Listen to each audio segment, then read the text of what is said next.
with now this the injury happening and not being on the medical aid, uh, so we got some quotes on how much it would cost, to pay cash to get this done. And we were looking somewhere along the lines of like 80,000 rands to get this done.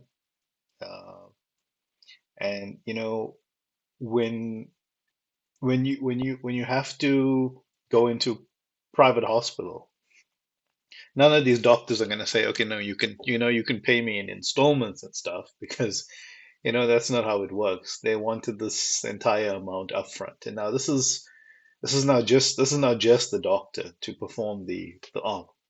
It's got nothing. And now, since he's operating out of a private hospital, there's fees involved of paying for a private room in the hospital.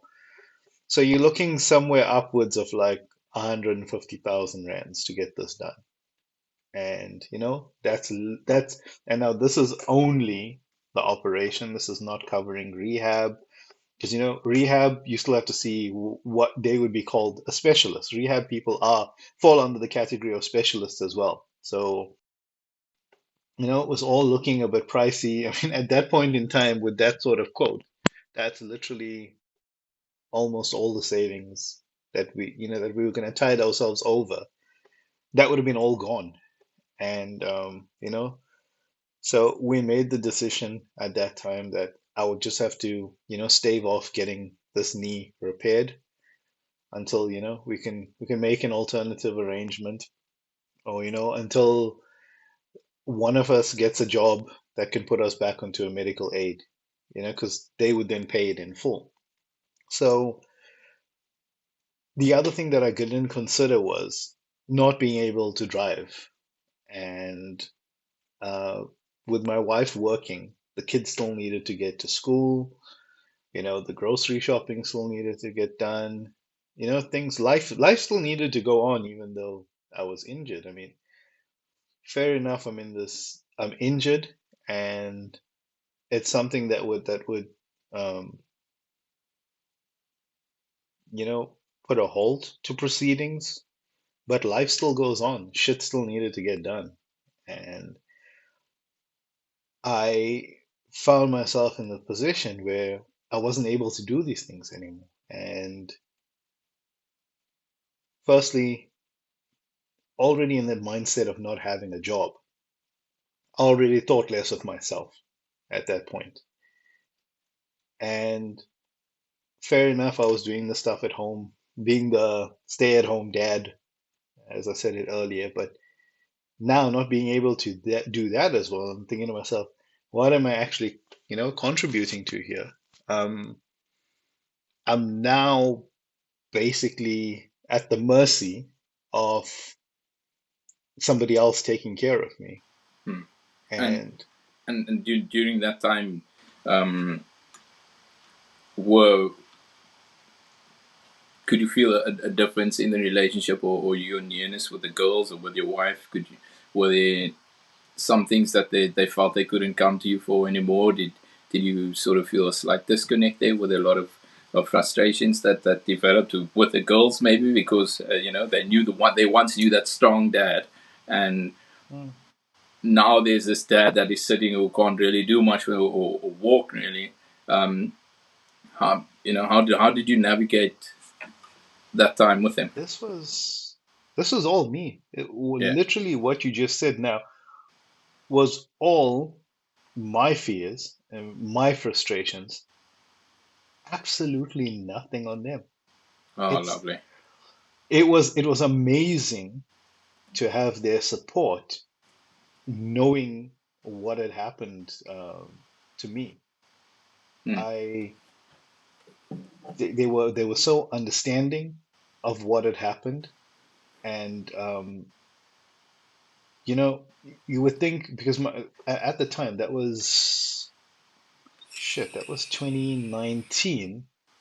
My littlest one she was 5 at the time. My middle one was 7. My oldest was that was 2019. She was why is Matt's evading me now? She was 13. She was 13 at the time, going on 14. And you would think that the younger ones wouldn't understand and would still expect me to be me, Yeah. as they've always known The me. dad that knew. Yeah. But they were so, understanding and kind of like my, I want to say how I needed a physical crutch or physical crutches to get around. They were like my emotional crutches, Oh, well, carrying me around, uplifting me, telling me, no, it's going to get better. You're going to get better. And, they were asking the probing questions like, why aren't you getting your leg fixed? Or how are you getting it? Why are you, at home and not getting your leg fixed? And, you had to give them the runaround. So we had to lie to them, basically a little white lie that, the doctors are not ready yet, or, we have to wait a bit and we'll get it fixed one day. Because, it's not a kid's place to know, uh, you know, Adult problems. I want to adult problems. Exactly, exactly. You want to keep them innocent as long as possible, right? And telling them that, we can't afford to make me better, you know, it'll give them the doubt about, what the future is going to be like for mm, them. Is that mm, you don't mm, want them to think, are we going to be in a position where, you know, we We have to can't sell the make house, things can't go to better? school. Yeah. Exactly. Things so You that we don't have want to them we to have to think sell the teddy bear that I love so that I can get better. That type of thing. Because that's all they exactly. know, that's all they relate to. So we have to kind of yeah. So you want to make, I mean, they would, they would. If I told them that, unfortunately, I have to sell this, that, and the other to get better, they'll be like, here it is, do it, take it. We just want you to be you again. And so, like I said, we just wanted life to be as normal as possible for them at that time. Um, but like I mentioned earlier, at that point in time, my wife and I were like, I want to say at the peak of us, um, you know, where we wanted to be in life. And the kids, the kids were actually in what we would call private school, all three of them. Um, I said at the time we had moved into a really good house, and now this was prior to my wife deciding that she wanted to leave. And so financially, it was super strained at the time, and we had to make the decision where we were going to up and actually move in with family. My older sister had her own place in a town called Centurion, and it was pretty massive, the actual place that she lived in. My folks were actually staying with her at the time because my folks had retired, so they were around the kids a lot whenever we needed them. And so when we moved to Centurion, my sister had actually built a separate like wing of the house for my folks, and there was extra living space there. So, they said, you know what? I'm not at the time I wasn't able to drive because I didn't have the how do I say it? Like I couldn't the muscles in my leg at the time because the patella had snapped. no, like the I motor couldn't functions control, essentially. yeah, the motor functions on that leg, and that's the left leg. For all of you who drive manual cars, yeah, no left leg, no move Yeah, no move, in a no car, clutch. Yeah, no clutch. Um, so we made the decision that we were gonna actually move out from where we were and move in because it was gonna save a hell of a lot of money. Uh, those people who don't own houses know that when you rent a house, there's a lot that goes into that. So that was basically eating the majority of our resources was, paying the rent that we wherever we were staying. So we moved in because that would obviously save on money. And so yeah, we upped the kids and moved over, but their school was still a fair 60, 70 odd kilometers from where we were moving to. And so this was in the middle of the year that this incident happened. So uh, my dad at the time was actually commuting them all the way from this place, so and back again. So probably driving, no, I'm sorry, not 70 odd, say 50. So he was driving 100 kilometers a day basically to take them to school because like I didn't wasn't able to drive them. So, you know, moving in with family, um, it sounds great, Yeah, yeah, and you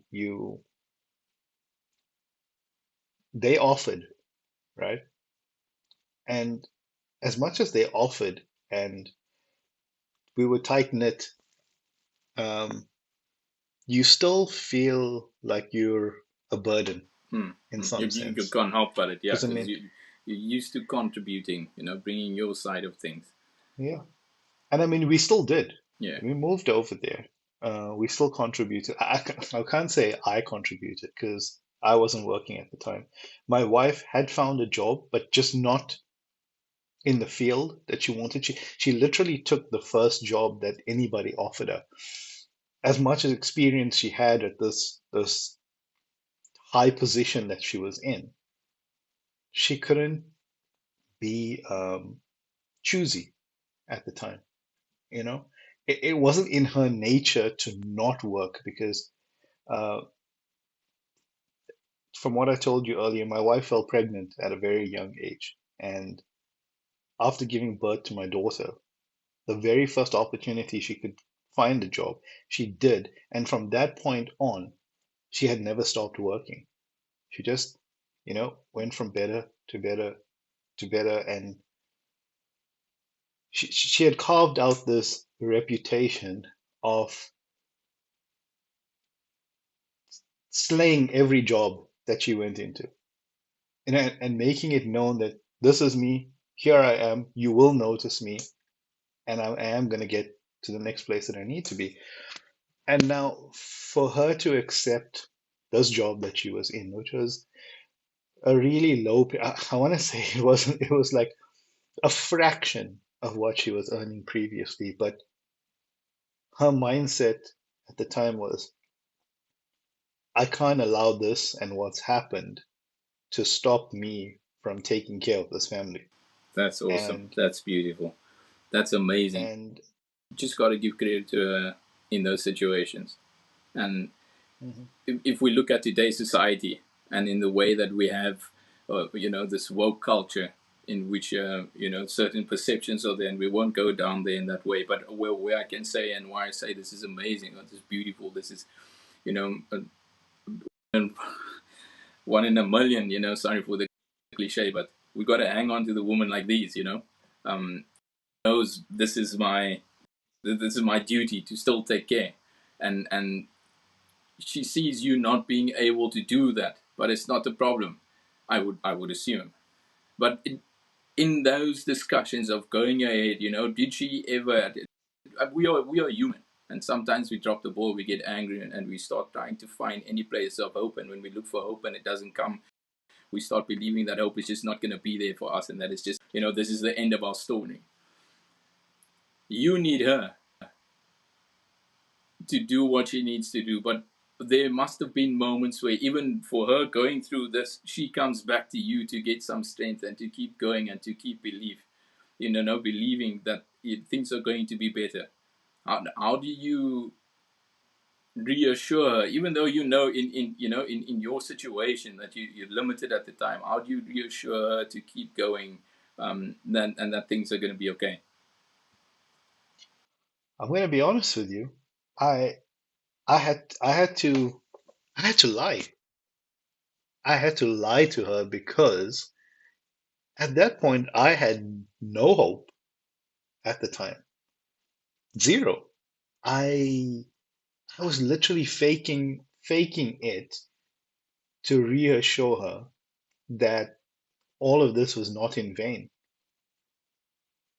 I was at my, I want to say, rock bottom at that time because I told you we had built ourselves up to that point where life was comfortable at the time and we were independent. And I told you,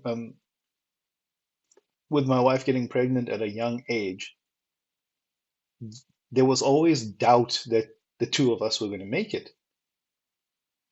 Nobody actually from the outside, there were people on the outside.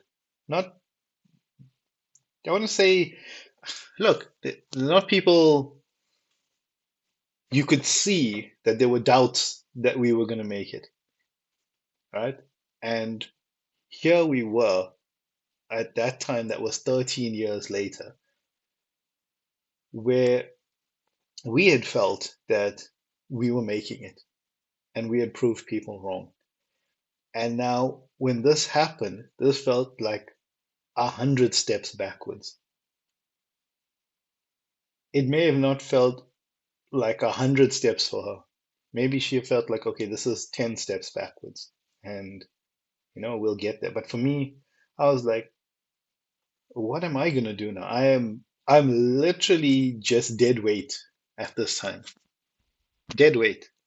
I wasn't doing anything for her. I wasn't doing anything for my girls. I was just sitting there pitying myself in this situation. So, like, how do I convince her that everything's going to be okay when I myself am like, I'm done. I actually want to throw in the towel. Uh, not, sorry, not, um, I don't want to say, if I'm allowed to say, not suicidal or anything, throwing in the towel, but like, just like, I give up. There's nothing I can do right now. But because, you know, that it's always that amount floating in the back of my head. It's going to take you 200 grand to fix your leg. You don't have that money. And you can't, and not that you can't, I don't want to ask anybody for help. You know, I don't want to be a further burden to anybody else. Because here's my family has taken me in, they've slightly alleviated my financial situation. I'm not going to then ask you, okay, no, can you put yourself in 150 grand worth of debt just so that I can fix my leg, right? And I'm sitting there thinking, it's not going to get better, but at the same time, something's going to happen that's going to make it better. I was in a fantasy world that everything will just suddenly become right That, one day. that's an important Yeah. key for me, is that there's a point where you lose hope, and then nothing matters, and then you're just angry with everything. But Mhm. there is also a point where, like you said, there must be a reason why you had to lie or tell that white lie to your kids, to your wife, because does that stem from deep down inside there was still a little bit of hope, in terms of you don't know how you're going to make it, but you will make it. Yeah. I mean, this is at the bottom of mindsets, the bottom of the character testing moments, essentially, that somewhere deep down inside you must have still believed, though you pack these 100 steps, as you may say, as you said, something must have still been inside of you to say that we are still going to make it. It Mhm. Does this stem from a point of, you a prayer life, or did you bring spirituality into it? What was that, can or could you even be able to touch on what that single mindset moment, character building moment is, that still kept you going through, that still kept you wanting to tell the lies? What was it? Look, um, so I am of a, originally, I wasn't of a Christian background, but growing up, I had a lot of friends that were Christians, and eventually, um, you know, just before meeting my wife, I had decided that, I actually wanna follow that route. of becoming a Christian. So I spent a lot of time at church and, reading the Bible, getting to understand what it was all about, and, eventually giving myself to the Lord. But, you know, somewhere along the line, like I kind of lost faith, not for any reason that anything happened, but I just fell out of it. So I was never really deeply religious as much as I wanted to bring my kids up, that way.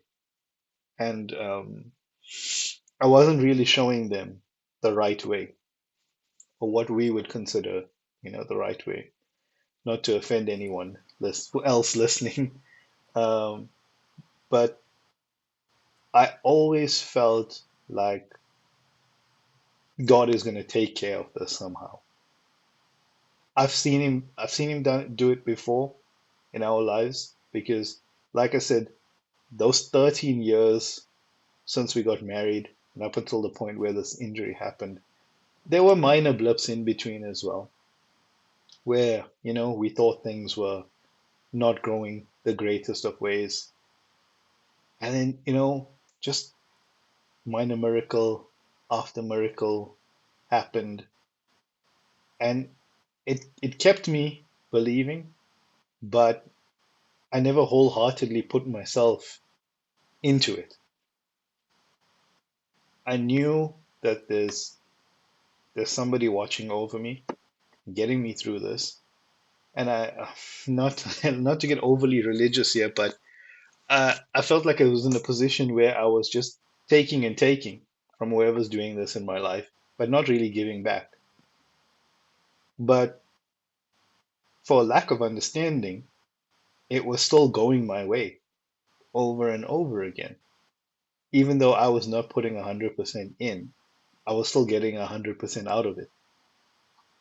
So, like I said, I lied to her that things are getting better or will get better. But in that same mindset, I was now thinking to myself, it's going to get better because I know I've seen it happen before.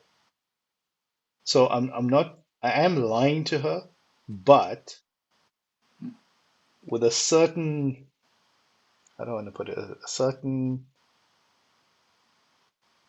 knowing, Hope maybe. Okay, no. hope and knowing Mm-hmm. that it's gonna happen. Mm-hmm. Faith. So say faith. A certain faith that it was gonna get better. So the words coming out of my mouth, effectively, I felt as though I was lying to her. But I want to say my spirit knew that, that Mm-hmm. something's gonna happen. Something's bound to happen. I can't Mm-hmm. afford to live in despair because it wasn't just you touched on how it affected her, but there were always also the kids to think about, Mm-hmm. right? I was telling her this lie because I mean she was confiding in me, I was confiding in her, but we would obviously not let these moments spill into the kids' lives as well. For the Yeah. kids, we needed to keep everything as positive as possible. Uh, because the last thing you want is for your kids to lose hope in a situation. And Yeah. so No. Yeah. I've touched on this before to just keep things as normal as possible for them. So you know, things continued for a little while. I actually um, felt better, a little bit better after a couple of months. I mean, physically on the knee itself, and I got back to at least getting to a point where I could drive my car. And so I was doing a little bit of things like instead of letting my dad drive every day to fetch the kids, I was doing it. Because I mean, this my old man was at this time he was way into his 60s. Now, I couldn't expect him to continue doing this every day, right? So uh, I started to think that I was okay physically because my knee was allowing me to, to actually move around. Yeah. Um, but I didn't realize at the time, in hindsight, that it was actually a bad idea because I wasn't supposed to be able to move around the way I was. Uh, and the at the time, like I said, my wife was working this I want to call it a side job. I mean, a job is a job, right? But um, she was doing this just, to tide us over. And the one day, just a normal day,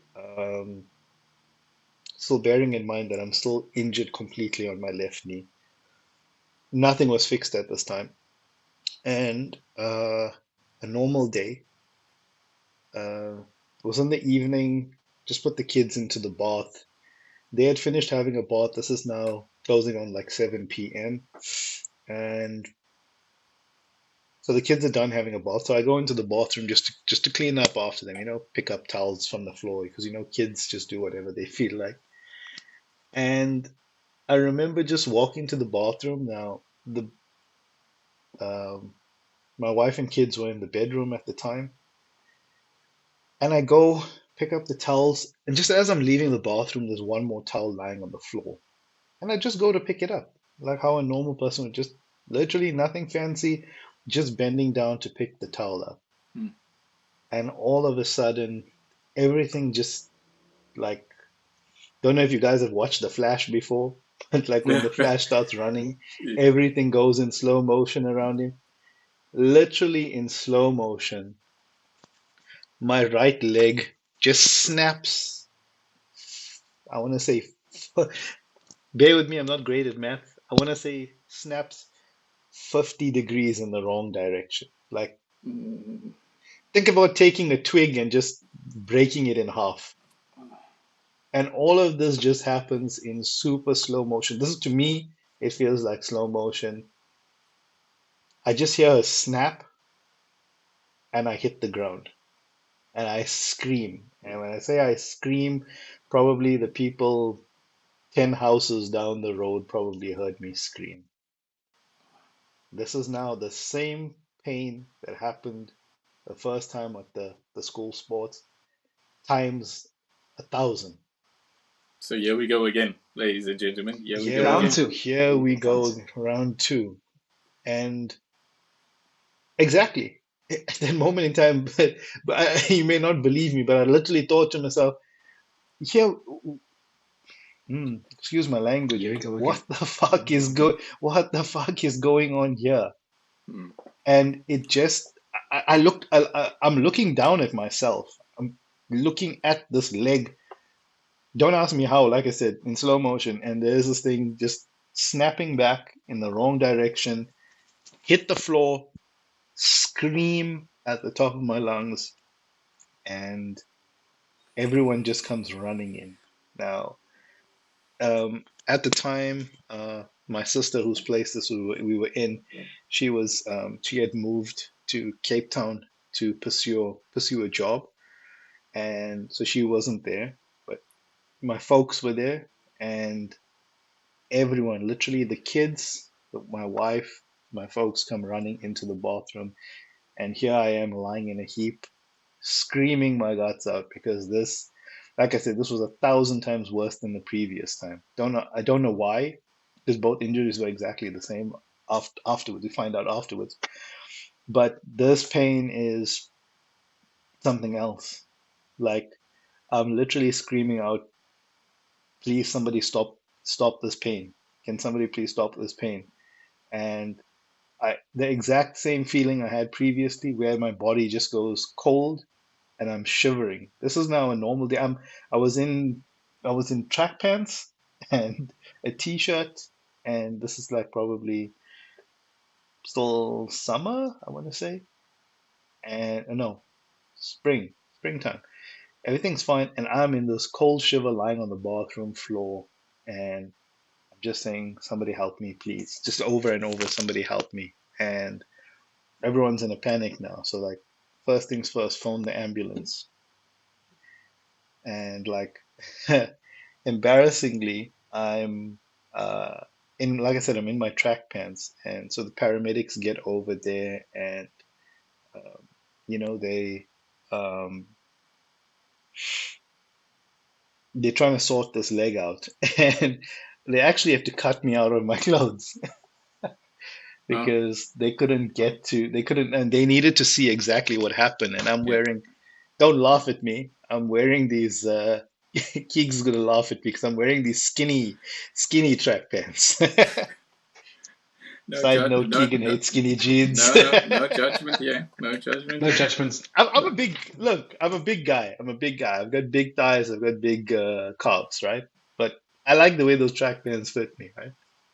But like I had to So make you like feel. they had to It's actually, fine.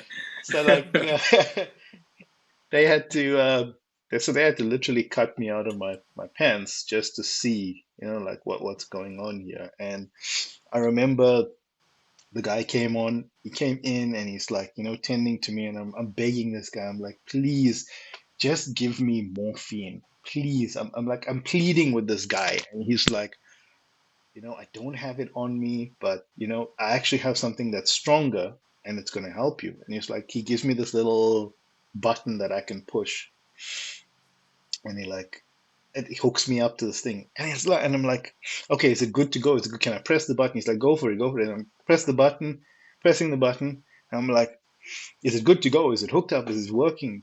Please. He's like, buddy, you just took 4 shots of that.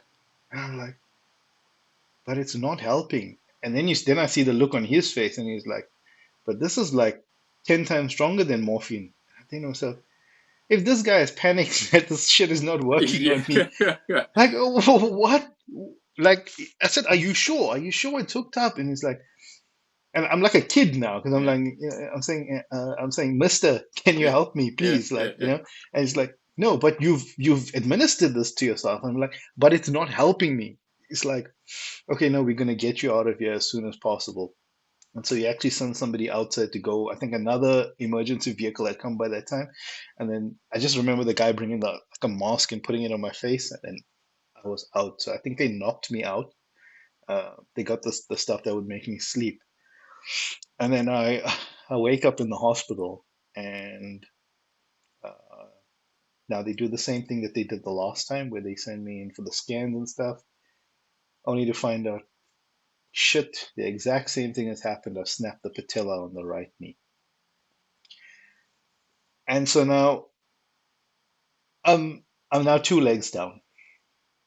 This is this is now, it's not going to be like the last time where one leg was fine and I was still moving around like normal. I told you just before the second time happened, I felt like I could still do normal things, function as a normal Yeah. person, not knowing that I was damaging this thing over time. I was putting all, I want to say at that time I was like 90 kgs. I was putting all 90 kgs of pressure on my right knee because my dumbass didn't realize that even though uh, this left leg was feeling normal, there was no patella there, which meant these muscles were not supporting jack shit, and everything was actually going onto my right knee, slowly eating away at my right knee.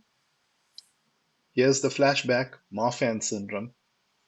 My dumbass still not thinking, hey, you've got joint degeneration, and here you are literally screwing it up, not realizing, because I had I just thought, I'm gonna try and be as normal as possible because I'm not functioning as a normal human being to society. So I'm Yeah. gonna push myself. And so here I am, now 2 legs down. 2 legs down, no money to fix one leg, let alone 2 legs. And I don't know if Keegan remembers, but yeah, go ahead. No, when they first give you the details of this would happen, that you're basically fucked up your leg again. Same problem. Yeah, what's going through your head at that time? Like, this is again the same Like, problem. Welcome back. and, yeah, welcome back. But the mindset, my mindset was, I told you I felt like I was at my lowest point prior to this. the fact that I was, able to start driving my car again and, do some normal things, I thought I'm on the up again, right? Yeah. And like literally, as you say, here you are back again. I went from like mid to like even worse than how I felt before. Like I don't know if Keegan remembers or you, Patrick, remember because at that time I had known you for a while. I sent a picture of both my legs up on the couch, both wrapped in bandages. Mm, And I was like, guys, I fucked up again. mm, And I could only laugh mm, with you guys, mm. right? I could just laugh at the situation because if I didn't laugh, I was just going to be like, I would have, I was in a deep depression. And you guys, I mean, you guys obviously, I can remember all of you were like, giving me your uplifting, uh, responses and, things are going to get better and you guys cracked your jokes and stuff, but I needed that. I obviously didn't get mad at you at that for that because like, I needed that humor to uplift me and, keep me slightly sane. Um, and yeah, to answer your question, Patrick, I was like, I'm done. I'm there's there was no way. At that point, I felt like I'm gonna be in probably a wheelchair for the rest of my life. There's no coming back from this now. Uh, you've I've damaged one, I've damaged the other, and there was no way to fix it. And a lot of thought went into the only reason the right leg ended up getting so screwed up was because the left leg wasn't doing its job. Now that both of them are out, I'm not going to walk. I'm never going to be able to walk again because there's no money to basically to fix where I am at the moment. It all came down to financially I'm not going to get better. Physically Hmm. I'm not going to get better. And now here we come again, and I asked the same question too. So what is your wife saying? What are the daughters saying? Do you now still They lie? Do you still feel now that this hope is still there? Someone is still covering you. You're going to make it again because you did before, or is this a complete give up on the situation? funny enough, and I say funny now because I can go back and laugh at it. My girls actually blame themselves, and Oh man, I felt shit as a father and shit as a human being that my girls thought that because I went to clean up after them in the bathroom, yeah. that they had caused this to Oh, me. oh. And they were so apologetic about it. And they, like I said, my middle one is super emotional, and she's like the soft one from my three girls, and she literally thought that this was her fault. Mm, She's like, no, if I had cleaned up after myself, this wouldn't have happened to dad. And I had to I had to now assure her, this is not your fault. This is just, it's something that happened. Bad things happen, and I'd like to tell her that dad's a good person. And mm. I said, sometimes bad things just happen to good people. It's it's not something we can explain.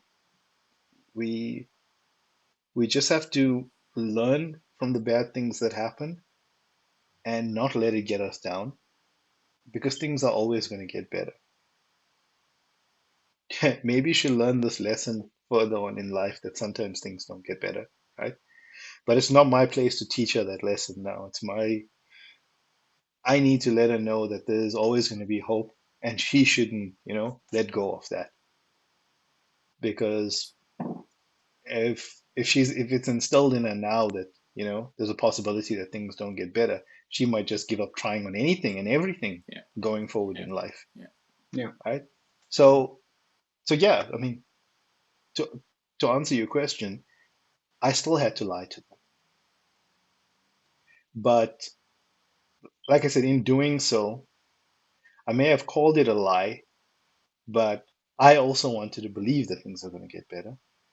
So a little bit of me was not lying to them because, as pathetic as I felt at that moment in time, I myself had to think that I'm not going to give up now. I don't want my story to end because that was 2019.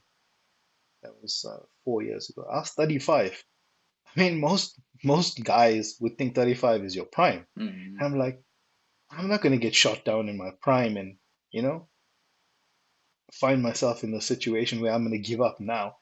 Because I think to myself, what's going to happen to these girls? What's going to happen to my wife? What's going to happen to these girls if I give up now? Mm. Mm. But it was like a 50-50. One day I would wake up and say, you know what? It's going to get better. 2 hours into the day, and I'm thinking to myself, "Oh, fuck, I give up. No, I can't do anything about it. It's it's hopeless. Mm. It's a hopeless situation." And in the background, my family is trying to do everything they can. Think of a financial way that this is, to to get this sorted out.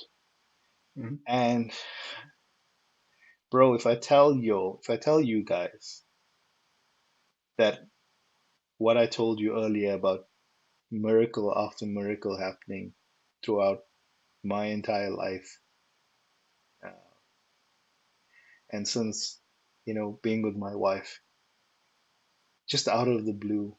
I mean, I won't say out of the blue because my wife was doing anything and everything to get back, to where she was in the work life.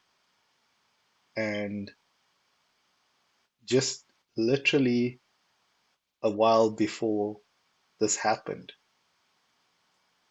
a law firm, had actually offered her a position, just slightly one level less than what she was, but it came with all the perks, all the benefits, and she had accepted this job. And now I'm talking about, like, this is like maybe a week before this happened. And now I don't know how you guys listening from wherever you are in the world, but in South Africa, when you join medical aid or private medical aid, um, if there was a period of time where you weren't on the medical aid, they give you something called a waiting period where you can't actually do any major surgery or uh, Claim from the anything medical that aid. that would be covered in, yeah, covered in a hospital. You had a waiting period. Generally, it would be about a year. And guys, when I tell you my faith went from like zero to a billion,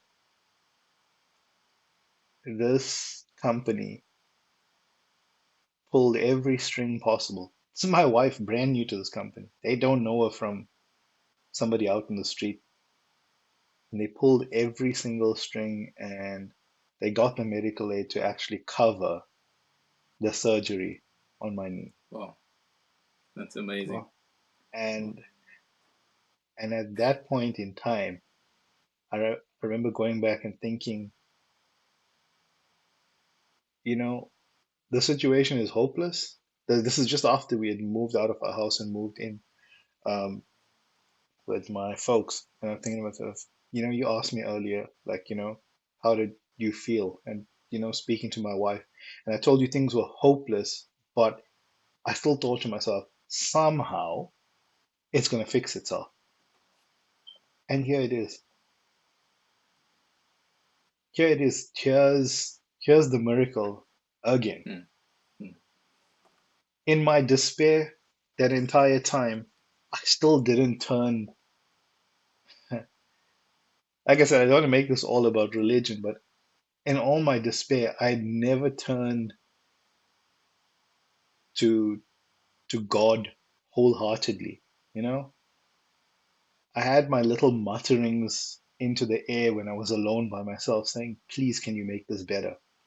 Or please, can you help me?" And like I said, this was now me. asking for 100% help from him, but not really giving, everything of me to the situation or what I, you know,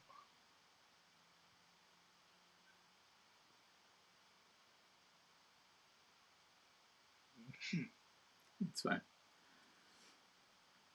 you know, Take it down. It's all good. being a good Christian. Yeah. I was being selfish in saying, I want your help, but I'm not going to, I'm not going to beg you Mm. for it. I'm just telling you, I'm just saying it into the air, Hopefully you're listening, you know. Can you help? Just do me a solid. Just do me a favor. Just help me out here. And and here it was. Here it is. Here, and it's a blessing. Mm. It's not a miracle. It's a blessing Mm. that I accepted. Because you tell me, like, look, I'm sorry guys for hijacking this into a No, religious no, thing, but please, please. This is like That's what fine. got you through your time, and this is why we're asking you share with us how you got there. And for many of our listeners who are out there and those who are watching as well, they can draw strength from this to realize certain things in their life that is actually falling into place for them as well. And perhaps maybe to them it is their faith as well, to whom they've prayed and had hope to.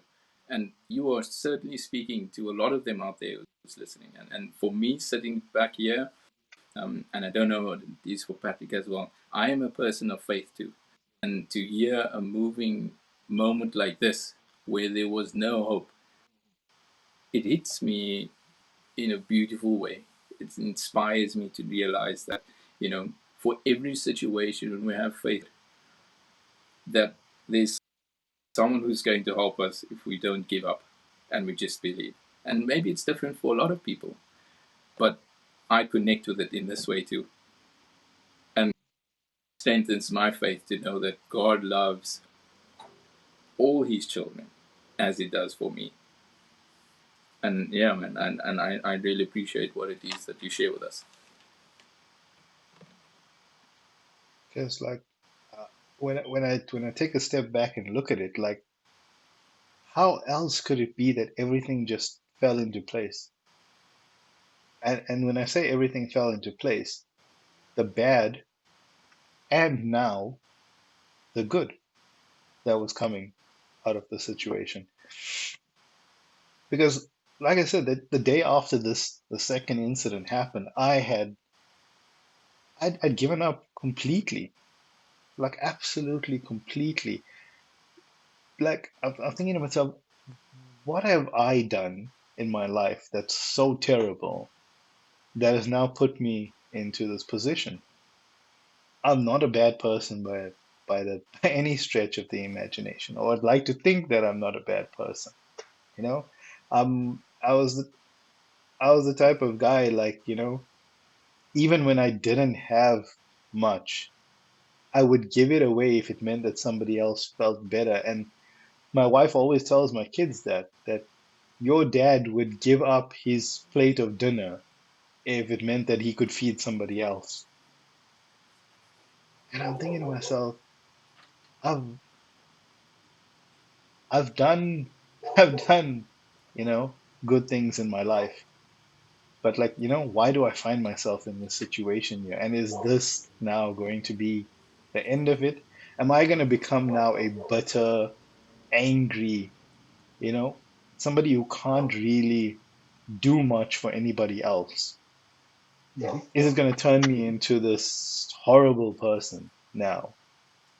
And then here, suddenly out of the blue, you know, the rise starts, the better part starts, the movement starts. And the day that I got the news that, they're gonna pay for the surgery to happen, I was like, okay, I see you now. I see all of that was not in vain. Um, you know, I apologized for being selfish. Whether anyone was listening or not, I apologize for being selfish.